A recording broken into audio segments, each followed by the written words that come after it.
नमस्कार, स्वागत है आप सभी का हमारे यूट्यूब चैनल पे।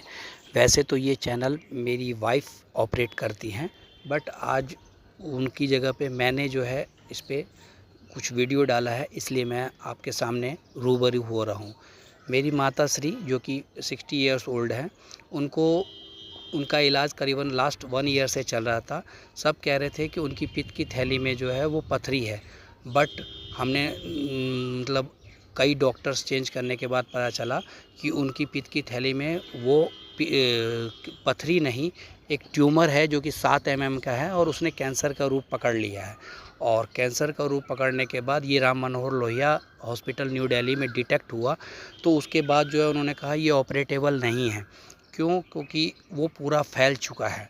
उन्होंने हमें केमोथेरेपी का सजेशन दिया, बट आज की डेट में केमोथेरेपी को देखते हुए हमने ये देखा कि केमोथेरेपी से पेशेंट सिर्फ रिकवर बहुत रेयर केस ही हो पाता है, क्योंकि केमोथेरेपी होती है उसकी एज के हिसाब से। केमो होने के बाद उसके अंदर का कितना स्टेमिना है, फिर वो रिकवर करने के लिए 2 केमो करने के बाद कहते हैं पेशेंट को फिर रिकवर कराओ, फिर केमो होगा, फिर केमो होगा। और ओवरऑल मुझे नहीं लगता कि एलोपैथी में इसका प्रॉपर इलाज है।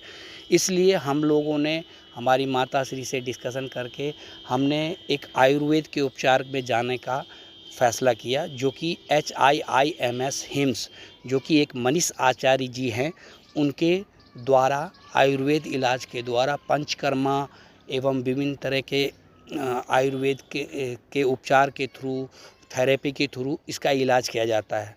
हम लोगों ने इसको फाइनल करके कल हम 28 को हम वहाँ HIIMS मेरठ के ब्रांच में पहुँचे और वहाँ हमने देखा कि बहुत सारे ऐसे पेशेंट थे जो केमो करवाने के बाद जो मतलब 4 साल से, 3 साल से, 2 साल से इन चीज़ों से पीड़ित हैं, लेकिन वो रिकवर नहीं कर पाए। केमो के करवाने के बाद वो वहाँ पहुँचे, तो हमारा को बहुत खुशी हुई कि हम सही जगह पे पहुँचे। हमने अपनी माताजी का केमो करवाने का विचार लाया ही नहीं था। एक तो मेरी माताश्री डर गई थी, थोड़ा रोने-धोने का भी माहौल बन गया था, क्योंकि मेरी माताश्री अभी कोई बड़ी नहीं है, कोई ज़्यादा एज नहीं है, 60 इयर्स ओल्ड की हैं। तो इसलिए हमने जो है फ़ैसला लिया कि हम आयुर्वेद पे जाएँगे। तो हम जब वहाँ गए तो वहाँ हमने बहुत सारी चीज़ें देखी। हम कल पूरा दिन हमारा जो है इसी प्रोसीजर में लगा। हम वहाँ करीबन 12 बजे दिन में हम HIIMS पहुँच गए थे और वहाँ से हमको मदर को एडमिट कराने के बाद, सारा प्रोसीजर बताने के बाद, वहाँ से हम 7 साढ़े 7 बजे शाम में कल वहाँ से निकले।